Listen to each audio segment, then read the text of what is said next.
கடவுள ஏமாத்த முடியாது. ரவிமோகன மறைமுகமா அட்டாக் செஞ்சிருக்காங்களா ஆர்த்தி. ரவிமோகன் தன்னோட மனைவி ஆர்த்திய விவாகரத்து செய்யறதா அறிவிச்சதுல இருந்து, ரவிமோகன் வாழ்க்கையில ஏதாவது சம்பவம் நடந்தாலே, ஆர்த்தி ரவியோட இன்ஸ்டாகிராம் பக்கத்த இணையவாசிகள் தேட ஆரம்பிச்சுடுறாங்க. அப்படிதான் இப்போ ரவிமோகனோட ஈசிஆர் சொகுசு பங்களா ஜப்தி ஆக போறதா தகவல் வெளியாகி, கொஞ்ச மணி நேரங்கள்லயே ஆர்த்தி ரவி தன்னோட இன்ஸ்டாகிராம் பக்கத்துல பகிர்ந்திருக்கக்கூடிய ஸ்டோரி நெறைய பேரோட கவனத்த ஈர்த்திருக்கு. தமிழ் சினிமாவுல இருக்கக்கூடிய மிக முக்கிய நடிகர்கள்ல ஒருத்தர் ரவிமோகன். ஜெயம் ரவி அப்படின்னு மக்களால அறியப்பட்ட இவரு போன வருஷம் தன்னோட மனைவி ஆர்த்திய விட்டு விலகி பின்னாடி ரவிமோகன் அப்படின்னு தன்னோட பேரை மாத்திக்கிட்டாரு.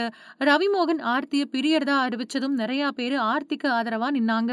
குறிப்பா நடிகை குஷ்பு, த்ரிஷா மாதிரியானவங்க ஆர்த்திக்கு ஆறுதல் சொல்லிட்டு வந்தாங்க. ரவி ஆர்த்திய பிரியறதா அறிவிச்சதுக்கு பின்னாடி அவங்களோட குழந்தைகள் ஆர்த்தி கூட தான் இருக்கிறாங்க. ரவிமோகனும் அவரோட ஃப்ரெண்ட் கெனிஷாவும் தயாரிப்பாளர் ஐசரி கணேஷ் இல்ல கல்யாணத்துல ஜோடியா கலந்துக்கிட்டாங்க. அந்த சம்பவம் தொடர்பா ஆர்த்தி நேரடியாவே ரவிமோகனோட பெயரை மட்டும் குறிப்பிடாம விமர்சனம் பண்ணியிருந்தாங்க. அதுக்கு ரவிமோகனும் ஆர்த்தியோட பெயரை குறிப்பிடாம அட்டாக் பண்ணாரு.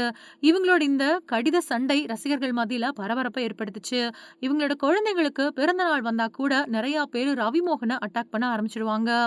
இப்போ ரவிமோகன் பத்தின தகவல்கள் ரசிகர்கள் மத்தியில வேகமா பரவிட்டு வருது. ரவிமோகனுக்கு சொந்தமான சொகுசு பங்களா சென்னை ஈசிஆர் சாலையில இருக்குது.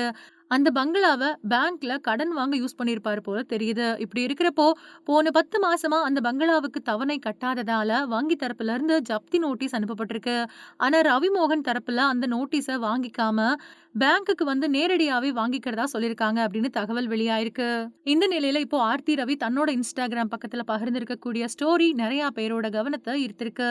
ஆர்த்தி ரவி தன்னோட ஸ்டோரியில you can't fool God, you might fool others, you might fool yourself but you can't fool God அப்படின்னு சொல்லியிருக்காங்க. அதாவது கடவுளை ஏமாத்த முடியாது, மத்தவங்களை ஏமாத்தலாம், உங்களை நீங்களே ஏமாத்திக்கலாம், ஆனா கடவுளை ஏமாத்த முடியாது அப்படின்னு பதிவிட்டிருக்காங்க. இவங்களோட இந்த பதிவு ரவிமோகனை மறைமுகமா அட்டாக் பண்றது மாதிரி இருக்கிறதா நிறைய பேரு கருத்துக்கள் சொல்லிட்டு வராங்க. இவங்களோட இந்த இன்ஸ்டாகிராம் ஸ்டோரி நிறைய பேரோட கவனத்தை ஈர்த்திருக்கு.